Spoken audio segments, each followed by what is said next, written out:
Does the advent of artificial intelligence really lead to killer robots? Is that what we think? Let me ask you this question. Why are humans at the top of the food chain? Is it because of our opposable thumbs? Is it because of our speed, our strength, our adaptability, our survivability even? No. It's because of our intelligence. And this would be the first time that humans will coexist, that we know of, with other intelligence.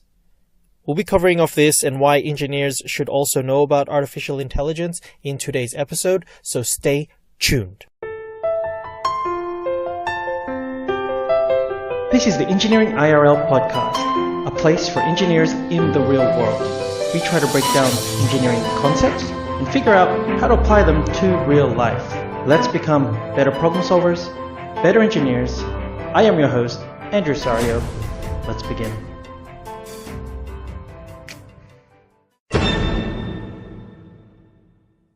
Today's shoutouts go to Inti Sarul, Daniel Ryan, and Flavius Gerge. I hope I pronounced all your names correctly. Thanks for being part of today's show. Hello everyone, and welcome to the SarioDev show, Engineering IRL, where I take you through engineering concepts and teach you how to apply them to real life. Revision 28. Yes, we've made it to 28 episodes. We've got the next 2 episodes queued up, so if you want your questions answered, there's going to be a form. I'll leave a link where you can actually put in your question. I'll answer them on the show. So, Revision 28, what are we talking about today? It's AI safety, and should engineers learn about it? Or what should we learn about it? And the question first begins with, how does an AI even think? Versus how is this different to machines we've had since forever that seemingly think? And AI thinks, the thing is with AI is that it makes decisions that don't need to be pre-programmed in. Artificial intelligence makes decisions that do not need to be pre-programmed in. Okay, so we haven't predicted what it would do and made a course for that or programmed a path for that. It comes up with that on its own based on data. Now, if you compare that with machines of the past, they're all built on algorithms, okay? Pre-programmed, pre-designed algorithms that essentially make up the rules for how a machine, quote unquote, thinks. Okay, now I won't delve into algorithms, but our friends at the Computer Science Software Engineering College Courses Review, they have an episode, S3.2, called Analysis of Algorithms. Andres Arriaga does a great job of summarizing what algorithms, the topic of algorithms, so learn more there. But essentially, that's the key difference. We don't program in what the decision will be. Think about classic programming. You know, you create all the if statements. If this situation, then this. Even all the control systems you can think of. If this occurs, then this. Or before opening a valve, these are the preconditions. It's all known. We program it in, and therefore we know what decisions it will make. Well, we think we know, right? Then you run testing and you realize that you had some other bug. But anyways, the whole point is it's different. It thinks. And now you go, okay, well, let's say an AI thinks and it makes decisions. I mean, it's not completely like just going random on what it's doing. No, we feed it in the data first, okay? So we give it the data set that it's studying in the first place. That's the first thing. And the second thing is, when I say data, you got to imagine there's different points of data. So for example, for a car, you know, we're talking about wheels, wheel size, color, frame, model, make. All of these pieces of information are points of data. We decide which points of data that the AI will use in its analysis, right? In its to input into the system. Those are the parts we control. Here's the points you're even looking at. Now learn. What should AI think? What should it think then? Right? If we were to say that we do control the inputs, right, of data, what data input should we give it? What should we let it solve? What should we let it think about? Obviously, you know, when you think about the robot apocalypse, as you do, sometimes the question becomes, well, if we decide what the AI is thinking about or what its goals are, how could it ever turn on us? In, what was it, iRobot, they highlighted the 3 rules. It's like, you listen to humans, you don't hurt humans. I forget the exact rules, you can look it up. But the idea is, we create AI to solve humanity's problems, and logically the ultimate answer is, no humans equals no human problems. Okay, so you go, okay, fine, well, we just make a rule. No killing humans. Like, we don't give that path, we don't give that option. Now, if you remember, we only control the data inputs that an AI looks to analyze. We don't put in algorithms for it to follow. Now, we could do a combination, sure. The AI just does some processing, then feeds it to some sort of algorithm. But to get to true AI and the full potential of what it could solve, it doesn't happen in that paradigm. It's got to be able to think with all the data set that it has. Okay, and we don't know for sure, before it comes out to its final resolution. So there's multiple steps, in this neural network that it kind of, it's like shuffling down the data before it makes a decision. There are many steps in there, and we don't know how that shapes things. But let's say we do end up creating the ultimate AI. Okay? And the question becomes, what should it do? Right? And the first answer that sounds crazy, right? Let me put it to you this way. Should we make AI be the ultimate decision maker for humans? And instantly you go, well, no. The answer to solve everything is to make sure that a human at the end, no matter what the AI says, humans at the end of it, that makes the final decision. Now, this isn't going to work all the time, because half the problems we're going to try to solve are to be making decisions where humans can't. That's the first thing.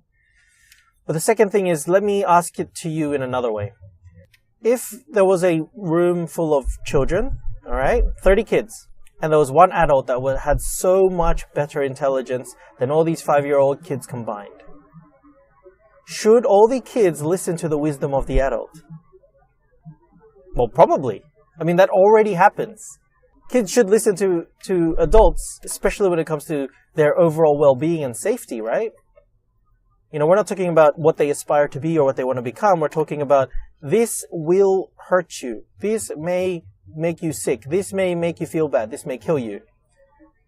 Of course, the higher intelligence person for sure should make the decisions because it knows better. And B, there is a level of trust, obviously, that says, well, we know that it won't, that the human cares for these kids. So if we made an AI that's making these higher level decisions, let's say it makes decisions about, how to fight climate change, let's call it, or how to prevent nukes from shooting, or whatever it is, right? Existential threats, that doesn't sound so bad. Maybe that is the better decision, right? You don't let the kids decide, no, I don't want to, so therefore let's throw away, making them not play at the edge of stairs.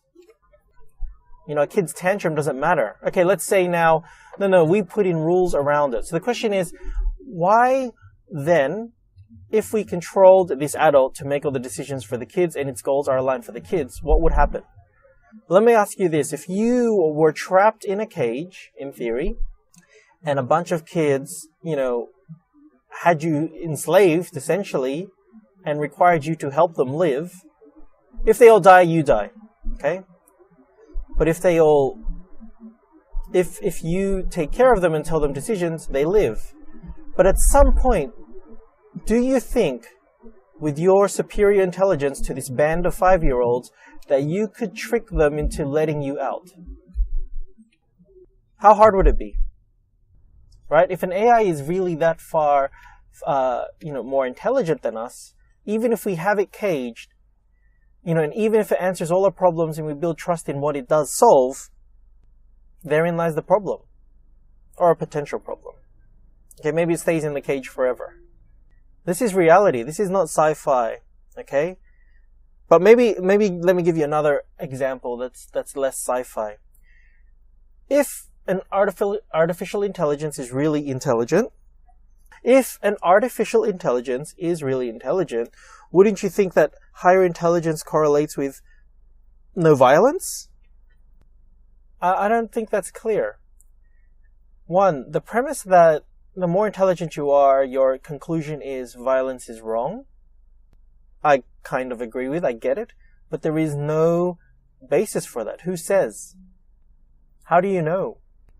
Right? You can say typically, yeah, but if you're not thinking right, you might attack someone. But if you're really thinking and you understand the real problem, you realize that punching that person does not solve the problem, right?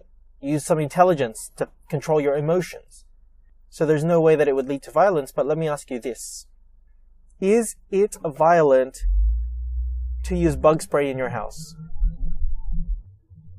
Right? Bunch of bugs in your house, you use bug spray to prevent bugs coming in. Is that violence?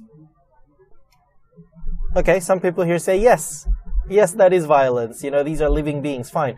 What about bacteria in your house and you want to use germ spray? The living bacteria, living virus, whatever it is. And you have a spray that can clear it, and you have children in the house and people in the house that could die if they got this disease, bacteria, whatever it is. But a simple spray clears the air. Is that violence? Right? I don't know if you remember, if you've watched The Avengers, but The Avengers, Loki says something interesting. He says, an ant does not have any quarrels with a boot. Right? How do we look at every other animal right now? I'm going to throw it back to the intro. Okay?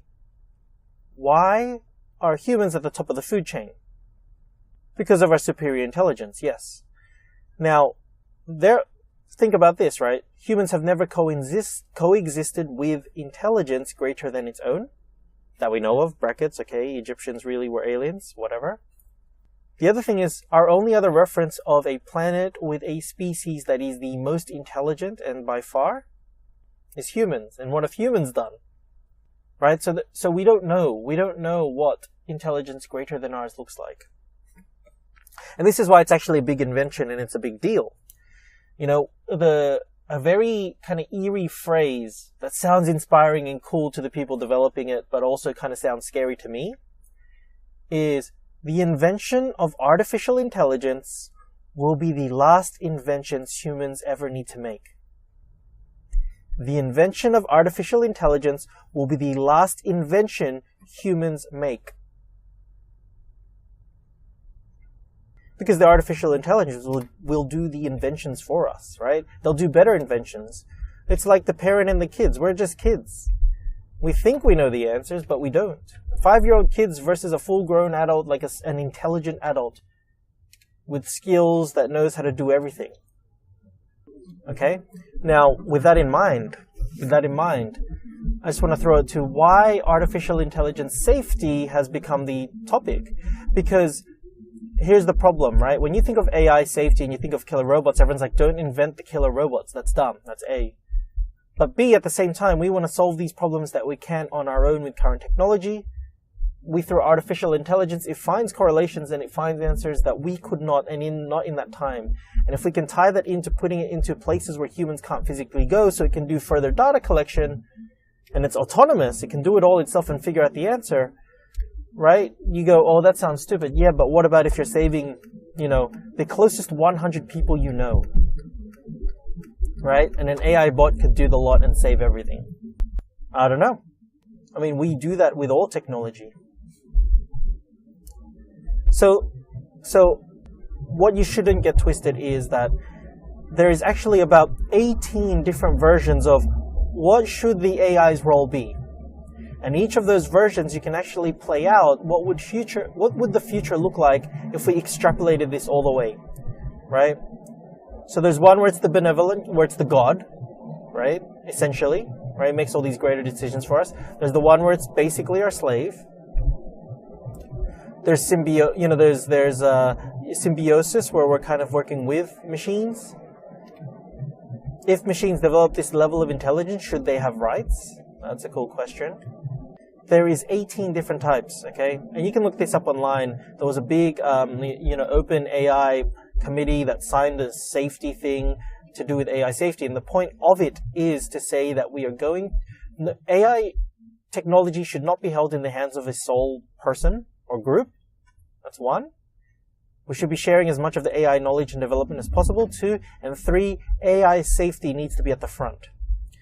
Now think about what I just said before, that the AI is the last invention we'll ever need to make.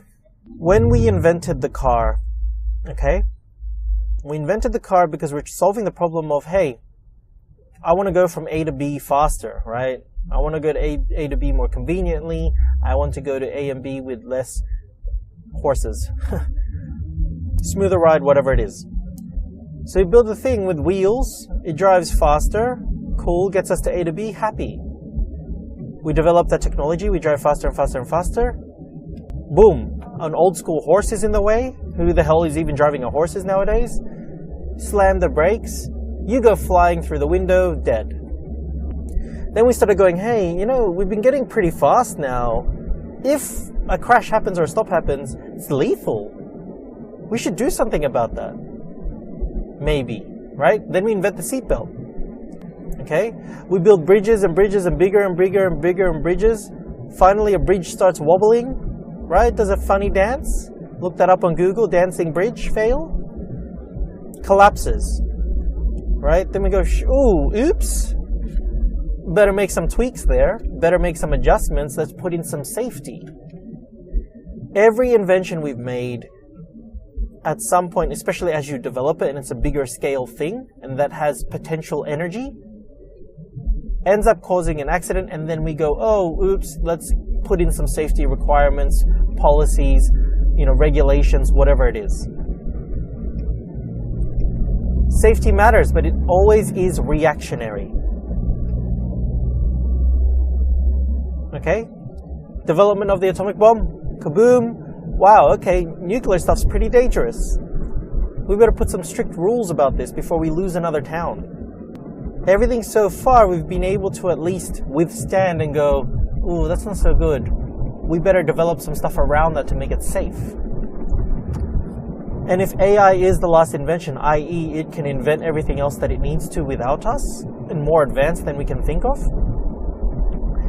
in theory, if we do something stupid, even if you believe that something stupid can happen or cannot happen, if we invent something stupid that we cannot predict, you know, everything else we've invented, we haven't predicted the potential issues with it. Never. The safety always comes after. Okay?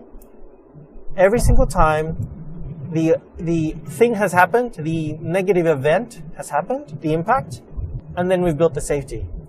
If AI has that potential, which it does, okay, it does have that potential, and it has an existential threat, we can't recover from that. Therefore, the whole point of all of this is we need to design AI with safety in mind first and foremost.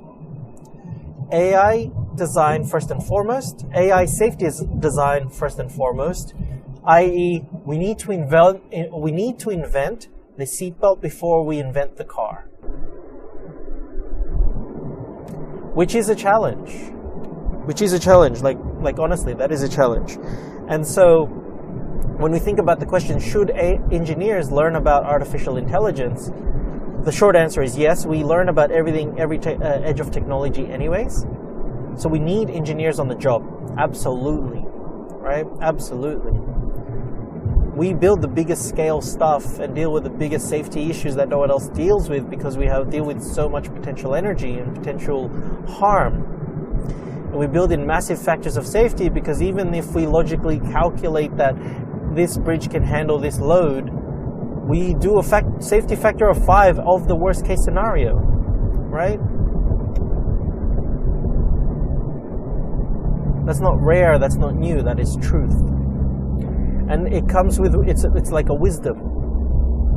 We know that not doing that and not taking that care leads to problems or may lead to problems and has led to problems. So yes, engineers should be on the job, but now the question I'm trying to extend to is all engineers, like what should I know about AI?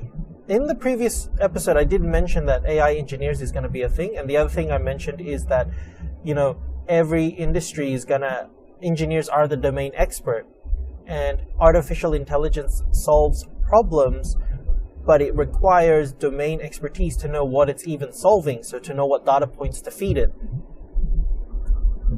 And so all engineers should know about AI, and therefore you should know about AI safety. We don't want the robots to cut the killer robot scenario, okay?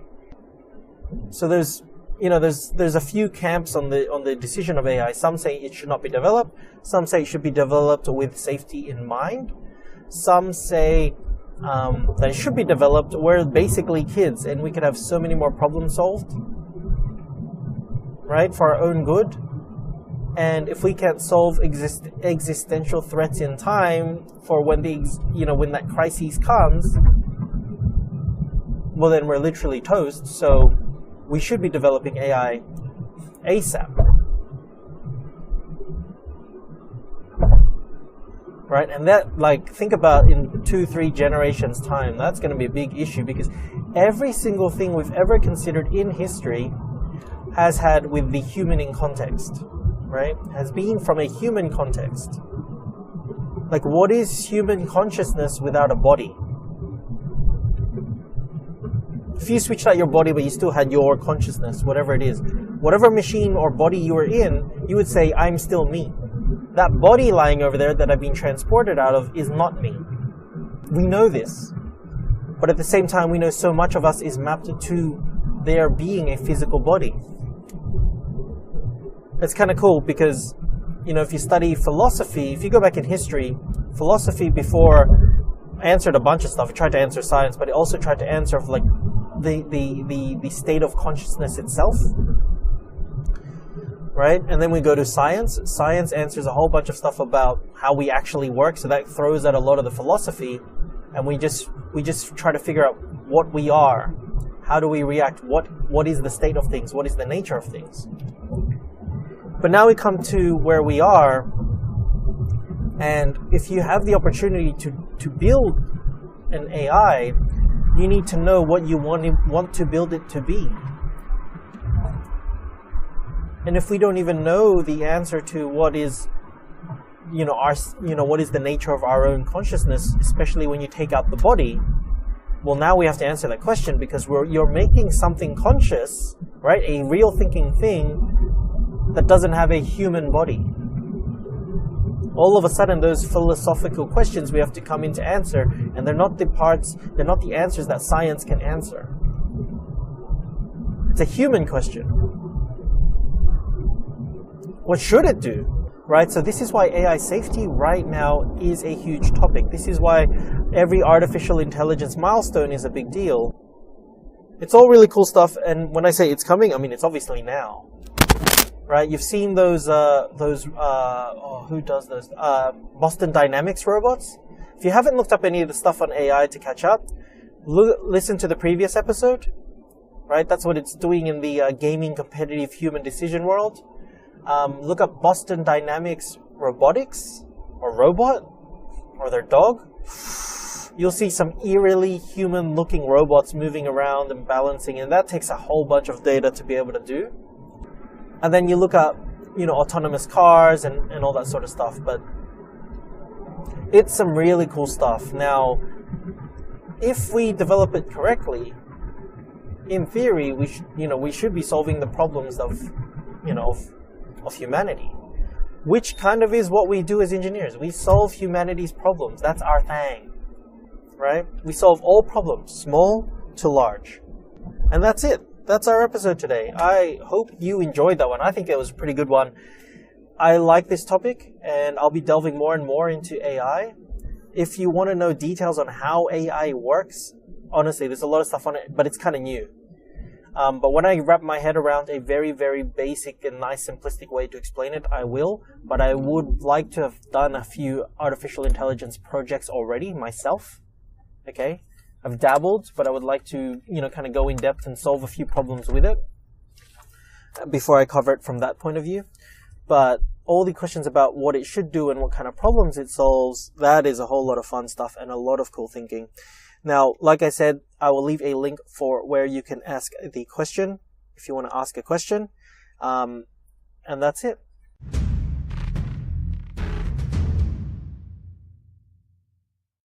If you guys want to be part of the shout out rounds at the beginning of the podcast, join in at the Facebook page, facebook.com/Engineer IRL, and look out for the episode announcement posts, and then there'll be instructions there how you can be part of the next shoutouts.